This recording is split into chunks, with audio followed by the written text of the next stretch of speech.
Hey guys, and welcome to the All Things Christian Rock YouTube channel. This is part 2 of a 3-part series inspired by so many bands reuniting this year. So if you haven't seen episode 1 of that, make sure to go watch it and make sure to subscribe so you can see part 3 when it comes out. Based on the previous video though, you can tell that the Christian rock and metal scene is very desperate for some real and solid reunions. So this is a list of 10 bands that I personally think and that I asked you on the Facebook page of bands that should get back together. So make sure to like the All Things Christian Rock Facebook page if you have not, because I post stuff daily on there, as well as ask you guys questions and get ideas for videos from you. Number 1 on this list is very unlikely. It is Sleeping Giant. Sleeping Giant were one of the staple Face Down Records bands, I Am, which came out in, I believe, January of last year. It was kind of their see you later, and they played a couple farewell shows, and that was it for Sleeping Giant. I'm not saying Sleeping Giant isn't ever going to make a comeback, however, it is very normal for bands of their style to never reunite, especially since it was so recently. People who are crossing their fingers for a Sleeping Giant reunion, don't get your hopes up and at least wait it out a few more years. Number 2 is For Today. This one really makes sense to me. Their last record, Wake, I believe came out in 2015, and then the following year they had their farewell tour. They were one of those Warped Tour bands that really helped kids get exposed to Christian music, and they made a handful of really solid records. I personally think a For Today reunion would be really cool, except I'm not really expecting it to happen, and if it does, not really anytime soon. I know that everyone is starting to become family people. I believe Maddie Montgomery is a pastor now, and some of the other guys from For Today are now in a band called Nothing Left, who are on Face Down Records, and I recommend you checking them out. Number 3 on the list is Sent by Ravens. Sent by Ravens was one that was recommended from you guys from the Facebook page, so make sure to like it. Sent by Ravens were a band that I had heard their name in passing, but I never really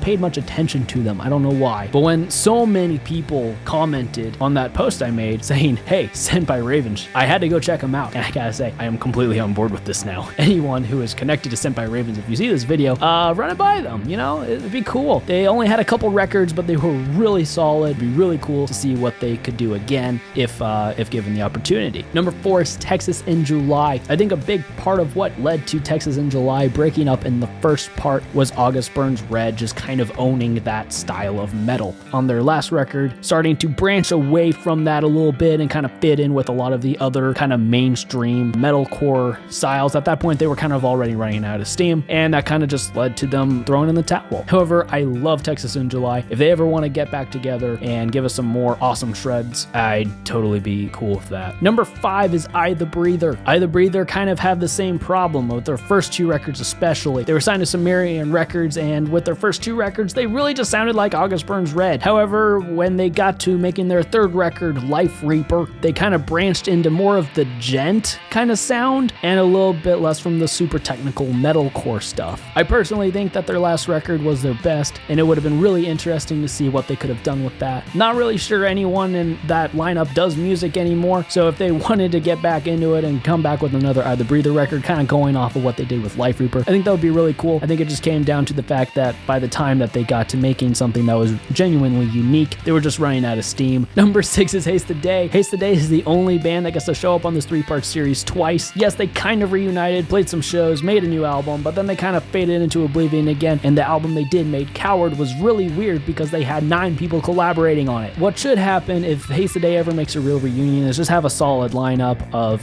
5 or 6 people and just making some solid metalcore again. Number 7 is We As Human. We As Human are one of my favorite bands, and I'm really sad that they're gone. We As Human started making demos and stuff in the early 2000s, 2006 to 2009. They were doing some stuff. They got noticed by John Cooper of Skillet. They ended up making an EP in 2011 and full length in 2013 on Atlantic Records. They were starting to get some mainstream traffic, and then they were touring with bands like Skillet and Shinedown. Like, We As Human had it set up to be a mainstream rock band, especially if you go and listen to their self-titled full length. It is really good. The problem is their singer ended up cheating on his wife while on tour and decided he wasn't fit to be the face of a Christian rock band until he got his life together, so he jumped out, and I guess the record contract said that We As Human was him, so when he left, it kind of forced We As Human to call it quits. Now that means that if he ever wanted to get back into it, he could, even if he couldn't get anyone from the original lineup back. So it's not out of the question. Justin Forshaw of We As Human, though, is in another band called As We Ascend, and I recommend you check them out. Number 8 is Fourth Angel. Fourth Angel are another one of my favorite bands, and it makes me really sad that they're gone. Fourth Angel Angel are a band that just kind of faded into oblivion, but I can't really blame them. They were more of kind of a local band. They just happened to get a lot of streams on like Spotify and Apple Music and stuff. They had 3 EPs over the course of 2009, 2010, and 2011, and then they released a single in 2013, which has somehow disappeared off the face of the earth, but their 3 EPs still exist, and it's really fun to see how they changed little by little over each year, and I think they had a really cool thing going for them. Kind of post-hardcore, I guess, if you had to put them in a box. They were really cool. If they ever wanted to do a reunion, I know I'd be on board, but if you don't know Fourth Angel, check them out. Number 9 on this list is Colossus. Colossus were a really short-lived Face Down Records band. I saw them live, actually, with 5 other people before they were even on Face Down Records, and unfortunately, they didn't really get much bigger once they did sign. They had 2 phenomenal records, and then just kind of faded into oblivion. They said that they were working on a 3rd record, and it was expected to come out in 2016, and then they stopped posting on social media, and it kind of seems like everyone in the band's kind of moved on with life. I know that their frontman is now like a photographer or something. Last band on this list, number 10, is In the Midst of Lions. This was another one that a ton of people recommended that I originally wasn't even going to mention in the video, so thank you. In the Midst of Lions were one of the fundamental Christian deathcore bands. They had a handful of records and they were all really solid. I think a big part of what led to the disbanding was just it was hard to grow from what they were. When you are in such a niche such as it's deathcore and it's also Christian, you put yourself in a pretty small box, and it's hard to get bigger once you have established what you are. However, they were all fantastic musicians. I think a reunion would be really cool, and a lot of people would really get on board. I know I'm a part of a Face Down Records community page, and half of what they talk about is how In the Midst of Lions should reunite. So that's all I have for this video. Make sure to subscribe, like this video. If there's a band you think I should have mentioned and I didn't, leave a comment, let me know. Watch part 1 of this series if you have not, and make sure you're subscribed so you can see part 3 when it comes out, or if it's already out, go watch it. And like I've said like 5 times in this video already, make sure you like the Facebook page so that you are updated daily, as well as able to answer great questions and give me great feedback like you guys were able to for this video. Until next time.